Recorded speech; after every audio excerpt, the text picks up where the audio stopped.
Well, this is part 4 of trying to fix the leak on the FCR carbs, and it took us 4 days to do it. Today we finished up the job in style, and the bike ran like every FCR runs, like a MotoGP bike.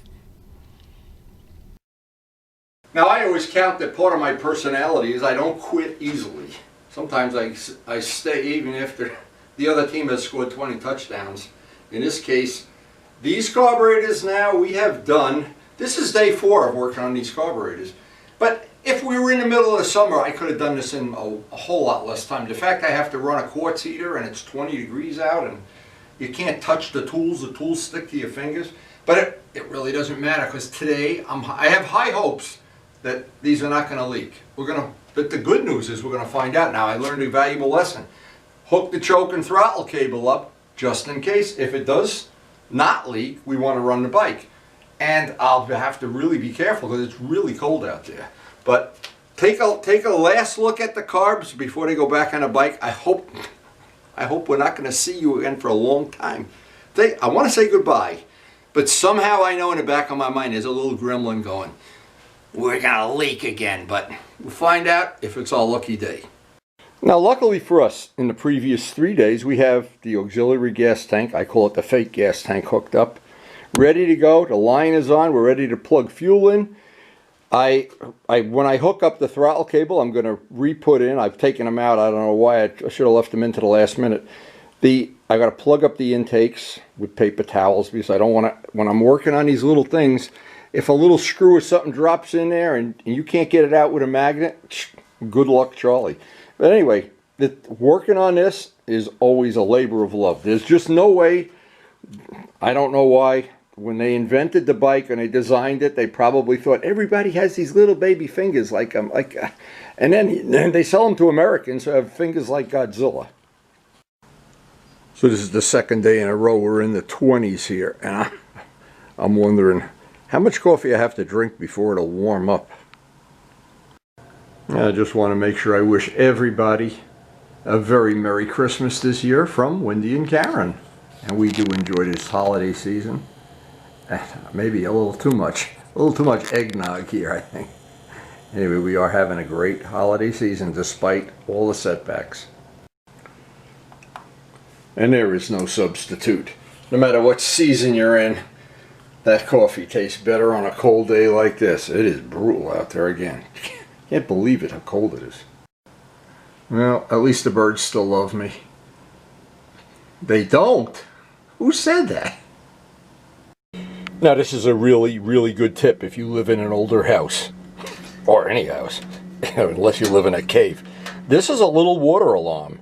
And we've had in the house twice now, this is the second time, that this sounds a buzzer just like a fire alarm does, that we have a water leak. And we did have an ongoing water leak where our toilet pipe goes behind the wall, and I had put this there, and I got this tip from Joe Roselli. He said it saved his bacon by a water heater or something.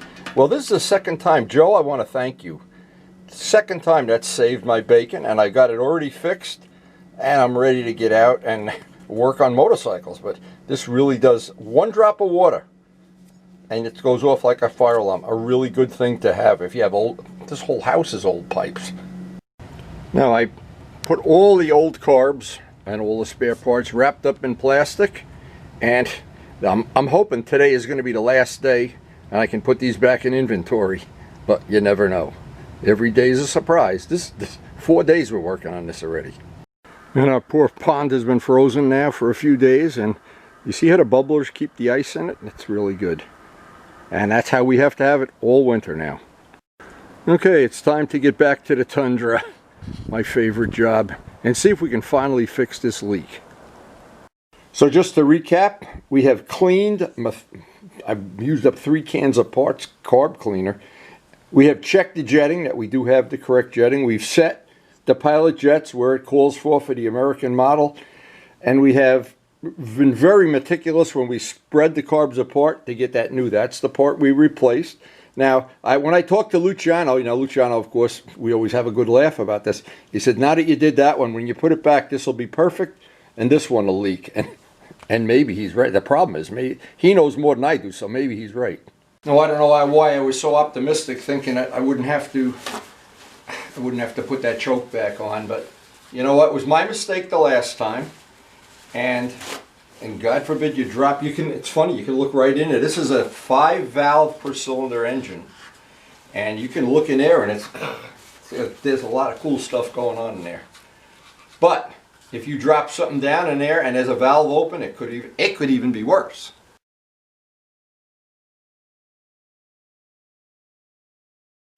It was a real mistake not hooking up the choke. And we couldn't run that. So that was a real problem. But we're very smart. We learned our lesson. We'll hook up the choke and the throttle this time. And if it starts, see, first thing is it's got to not leak. And this is really a nuisance too. When your hands are this cold and you can't do some of this job with gloves on, you just can't. It's just impossible. And when it's cold like this, these little parts, they're very difficult to hold right in your hand and you try to put gloves on, it's almost impossible. So we have to make sure the choke lever on this is closed, and that the chokes are completely off at that point. Now, if we don't have that, the only way we're going to be able to adjust this conveniently is through this little pinching that bolt down, which, well, it's worked in the past, but somehow I think there could have been a better system. I'm not sure. So once you have this adjusted, you can see that. And we want to go through the full range to where we have the choke on and the choke off. And the only way I can see that you could reasonably adjust it is moving the cable in that little pincher, but, well, I guess they have this figured out pretty good because it did work well for all these years. So now the next thing is hooking up the throttle cable, and boy, this is where you really need small fingers. Really wish you had those little baby fingers. And I've done this enough times to know it's frustrating, but it is doable. And once that's in there, now the thrill is you've got to get the other one on. Oh, and it just gets to be more and more fun every time you do this. Let's see if we can get down there. Drop that down there. Turn this up so we can get it caught. And by the way, it helps to have all that slack in the control system, Alright, so you've got to open the throttle all the way, have all the slack possible in there. And let's see if we can just do this. By the way, a little tip that makes this easier, and I'm trying to include all these tips. See this nut? Actually, it's just a lock nut.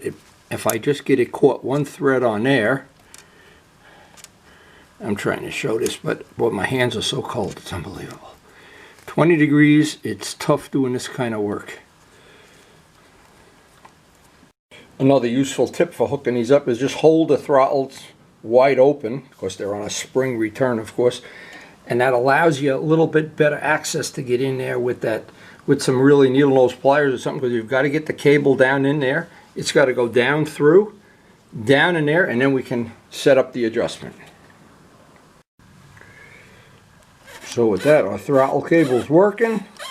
Now we do the adjustment up here, and then we'll do the final take out the slack up by the handlebars. And we'll be ready to put those carbs in at last. Now I'm sure this applies to other bikes of this era.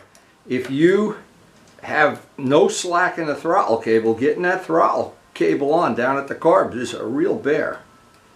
With throttle, I just want a little bit of slack in there, and just so I can run it. This is really only to test run it anyway. So with the cable hooked and adjusted, the last thing is I want to pull these out. I've already put a little bit of wheel bearing grease on these manifolds before, so if it doesn't go in real conveniently, I don't want to force it, of course. And what's going to happen is I'm going to have to put a little more grease on it. Look at this, one's got a stick, can you believe this?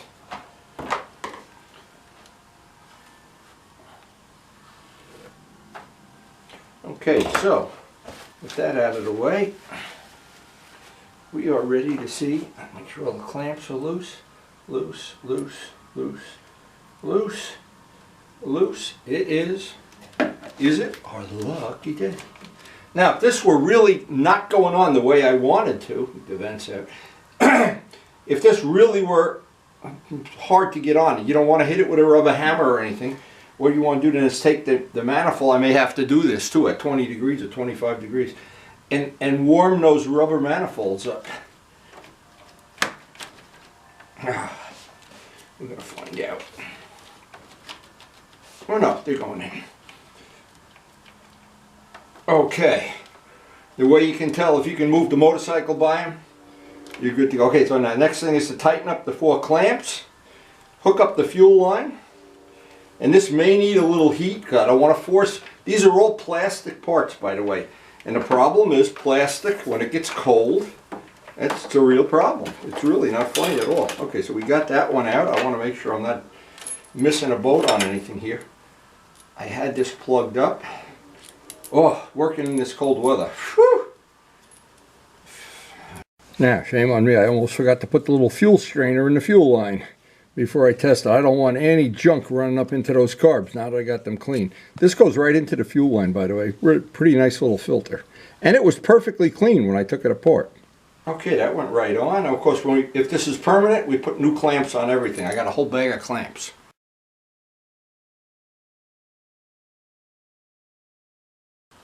So the next thing is to lower our gas tank mount. These are the little things you don't want to forget. And that goes in. And now, of course, we're going to get. I really put the clamp on now. I'm feeling like it's my lucky day. Even a little detail like these clamps. I don't want to have any compromises. It's bad enough you have to fix things that are broken. You don't have to find things that are not broken. Okay, that can go back down there. Choke works. Idle works. Fuel pump's hooked up. Vent lines are ready. I'll put the tubing on them before we put it together. Okay, we're ready. Time to get some gas out of the shed and see if it's our lucky day. So the best tip I know of on this whole job is remembering with that throttle cable, the bottom cable has to go on first. And with having said that, and I'll forget it by the next time I do this, but anyway. Now, of course, now we'll find out if it's our lucky day. And if it isn't, hey, we go to day 25. I know you're thinking, he doesn't know what he's doing. Okay, so let's review here. Key on. Let's see if we got any fuel dripping with just the key on. It's got to fill the carbs. I got nothing in there. Nope, nothing dripping so far. Put the choke on.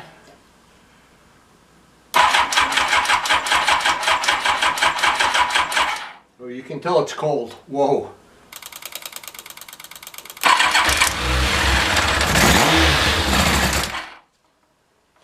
Now it's so cold. We got the choke on, and I'm gonna put a little. I put some of this in before, but once I get it, God forbid we should get it warmed up.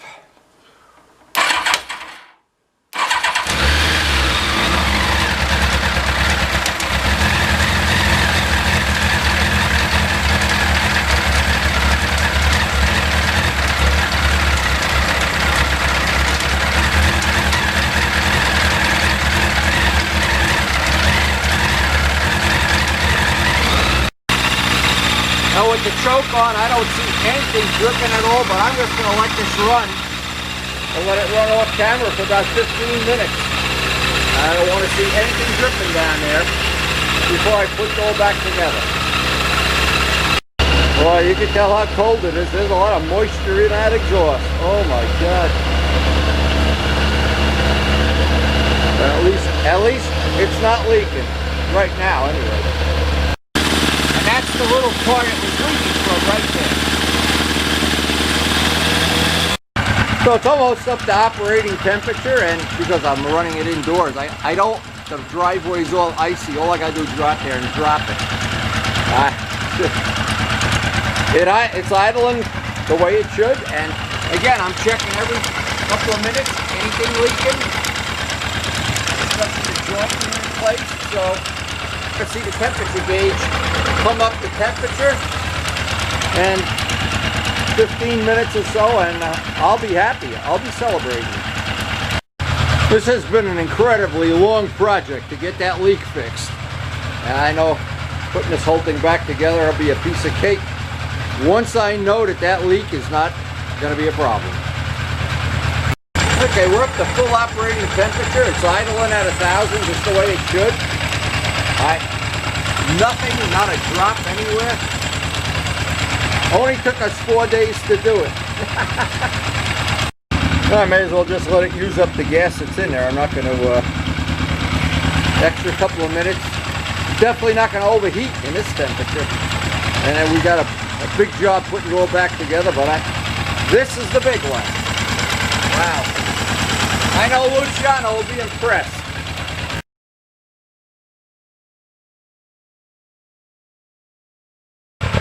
Oh, we're back. The FCR is back in town. Oh, good thing I got that fan.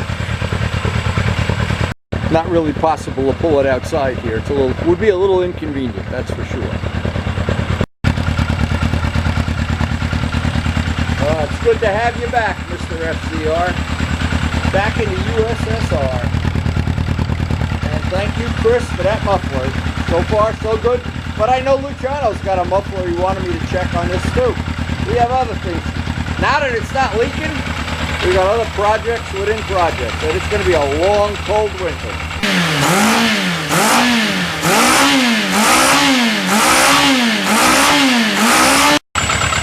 I just revved it up to see if it would take the gas. Even without the air filter, it's taking the gas nice. So I think we are truly good to go. And I've been monitoring it. It's been over 15 minutes. We're almost out of gas. We are good to go.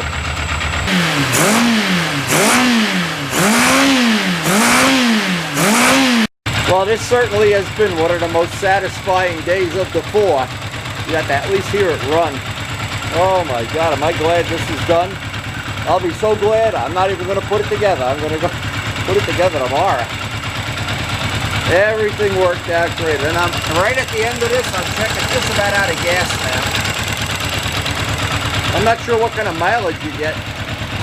It's not good though, I know that. This is not like, there's the mileage king, 50 miles a gallon. This is not 50. So we had 3 frustrating days and a day of success, but here I wanted to show this. For anybody that has an FCR, this is the servo, and the wires go up into the junction box. If you disconnect, now even though there's no cable and there's no EXUP valve, if you disconnect that and unplug it, or in any way, if the fuse goes bad and that isn't working, the bike goes to 4,000 and shuts off. And I to this day, Luciano and I, it took us a long time to figure that out. And boy, in the beginning we had issues with that, but boy, it's back to sounding like MotoGP here, and what a day! And we finally got to share some success. The last couple of days have really been frustrating, but what I decided to do here, and the garage is all smoky, and Karen's got dinner on a table, and all I wanted to do is get inside where it's nice and warm. So what I'm going to do is just come out here tomorrow morning, put the bike back together. We are truly good to go. And the FCR is back. And if you ever doubt why I love this bike, when you're on the bike and at 10 grand that throttle's wide open and the front wheel gets light, it's a thrill a minute. And I'm very happy to put the spare carbs wrapped in plastic, and hopefully we're never going to see them again. Well, I don't know about that. So I hope you enjoyed the video, and of course thanks for watching. Thank you to the healthcare workers that allow me to come out here in the garage and freeze mercilessly. But it's all part of, and the whole 900-hour restoration is on our channel, our FCR, our beloved FCR. And boy oh boy, what an adventure it was sealing these carbs up. If you've watched the whole 4 days, wow. All I can say is, guys, thank you so much for watching. And we'll hope to see you, hopefully tomorrow if I get out here, if it's not too cold. And again, thanks for watching.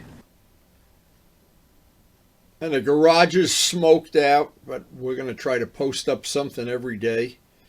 We'll get the bike assembled, back assembled tomorrow, and we're going to be starting very soon a project for Luciano. He's got his Evil Twin H1 parts. I think he's already got them in blue. He's going to want me to do the striping and decaling. That's going to be coming up very soon. I don't know, in the next week or so. How many days? We're about a week behind on this editing right now. Ferrari's Evil Twin. I love Evil Twin projects, and there are so many of them on my channel. And the upcoming one, Luciano's H1, should be a lot of fun too. So we hope you have enjoyed the video, and hope your FZR runs great too. Thanks for watching.